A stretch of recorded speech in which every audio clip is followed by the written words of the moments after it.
Mengapa angka golputnya tinggi? Ini juga menjadi pembicaraan masyarakat, menjadi atensi besar dari media-media. Saya mengajak pemirsa untuk melihat, karena selain besaran suara yang diraih oleh para paslon untuk keluar menjadi pemenang pilkada, yang juga menjadi atensi banyak pihak adalah soal, halo, mengapa angka golput dalam pemilihan pilkada serentak tahun ini ternyata cukup tinggi? Kita lihat ya, dari lembaga survei sampai KPU sendiri, ini menyebut angka golput di pilkada 2024 amat tinggi. Bahkan lebih banyak dari angka golput saat pilpres dan juga pileg di tahun yang sama. Saya akan mengajak Anda untuk melihat di mana saja daerah yang angka golputnya tinggi. Kita lihat datanya bersama. Di slide pertama ada data perbandingan data golput pilkada 2024 dan juga pilpres 2024. Pilkada 2018 di Pulau Jawa dan juga Medan. Di Pilkada Jakarta 2024 tercatat memiliki angka golput tertinggi di Pulau Jawa. Angkanya 46,95% atau setara dengan 3,8 juta jiwa dari 8,2 juta jiwa yang terdaftar pada pemilih tetap. Angka ini bahkan menjadi persentase tertinggi sepanjang sejarah golput di Jakarta. Disusul kemudian dengan Jawa Barat yang tercatat dengan angka golput 38,21% atau setara dengan sekitar 14 juta suara yang tidak terpakai. Hanya 22 juta dari 36 juta pemilih yang menggunakan hak pilih mereka. Kita bergeser sedikit ke Pulau Sumatera. Yang menarik yang untuk dibahas adalah Provinsi Sumatera Utara. Karena angka golputnya mencapai 50,68%, setara dengan 5,4 juta pemilih. Angka golput di Sumatera Utara lebih tinggi daripada partisipasi pemilih. Karena partisipannya sebenarnya 5,3 juta pemilih dari 10,7 juta pemilih yang terdaftar. Nah, melihat angka golput yang tinggi ini ternyata juga mendapatkan atensi dari KPU, di mana Komisioner KPU Agus Melas mengatakan berdasarkan data sistem informasi rekapitulasi atau Sirekap KPU, dari 98,5% data yang masuk ditemukan tingkat partisipasi pemilih dalam pilkada serentak hanya 68,16%. Angka partisipasi ini jauh di bawah partisipasi pemilih saat pemilu 2024 lalu, tepatnya di Pilpres, yaitu 81,78%. Padahal menurut KPU, sosialisasi yang dilakukan ternyata juga tidak berbeda jauh dibandingkan dengan sosialisasi pileg dan juga pilpres.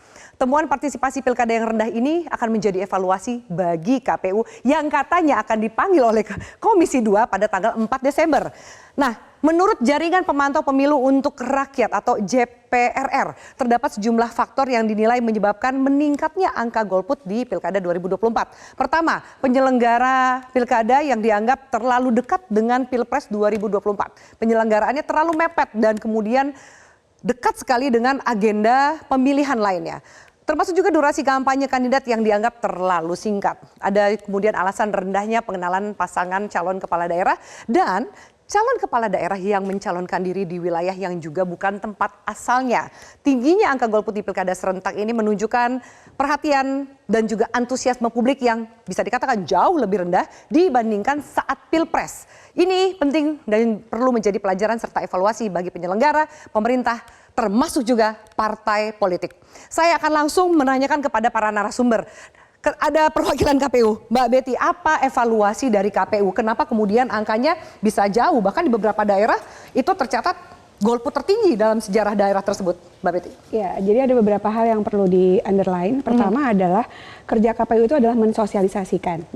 Sosialisasi dan pendidikan pemilih. Agar pemilih tahu cara menggunakan hak pilihnya, kapan hari H pemungutan suaranya, itu dilakukan dalam beberapa segmentasi yang sudah dilakukan oleh teman-teman KPU Provinsi dan KPU Kabupaten Kota.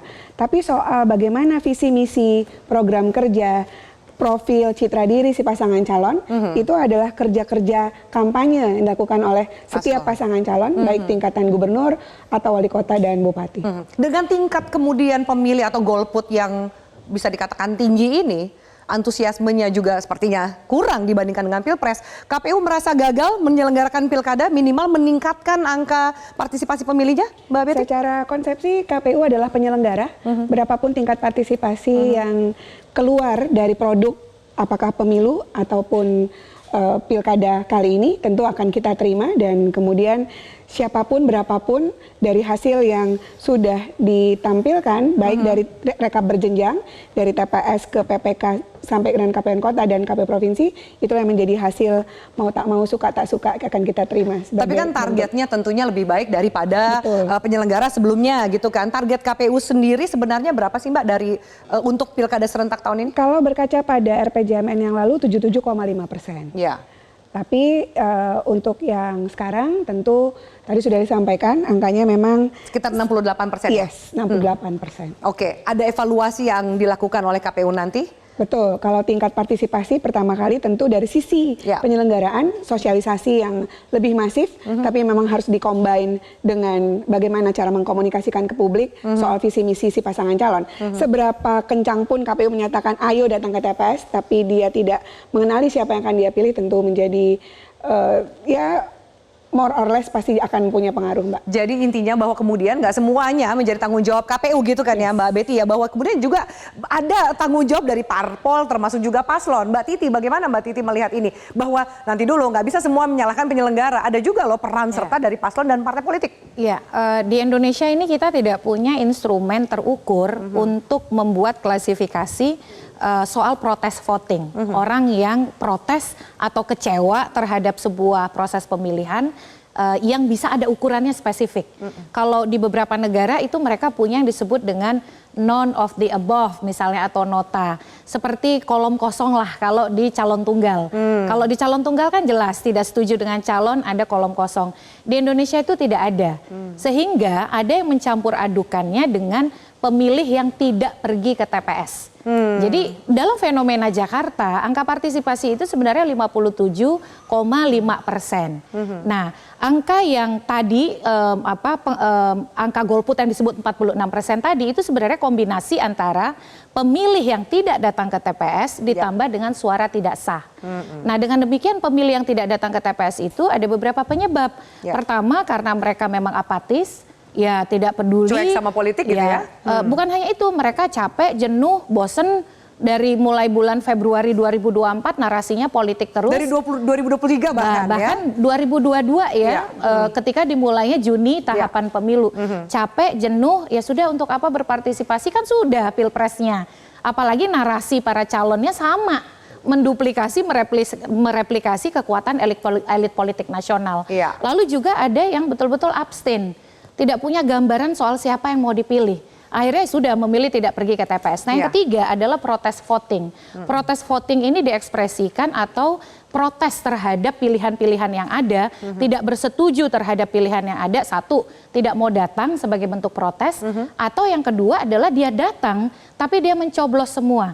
Dan angka suara tidak sah di Jakarta itu anomali di atas rata-rata 7,68%. Kalau rata-rata kalau kita lihat pilpres suara tidak sah dengan calon yang sedikit itu rata-rata kurang dari 3%, 2,3%. Jadi orang Jakarta sebenarnya nih Pak Rifki sedang menghukum partai politik dan pasangan calonnya. Oke. Ditahan di situ dulu. Jadi kemudian suara golput yang tinggi bisa juga diartikan masyarakat yang sedang menghukum partai politik karena tidak menyerap aspirasi mereka, menghadirkan paslon yang mereka harapkan atau mereka inginkan. Apakah kemudian kita harus bersyukur dengan angka golput tinggi bahwa melek politiknya masyarakat itu menjadi lebih baik, atau ternyata ini bagian dari atur-atur para elit untuk meloloskan salah satu paslon? Kita lanjutkan pembahasannya sesaat lagi. Tetaplah bersama kami.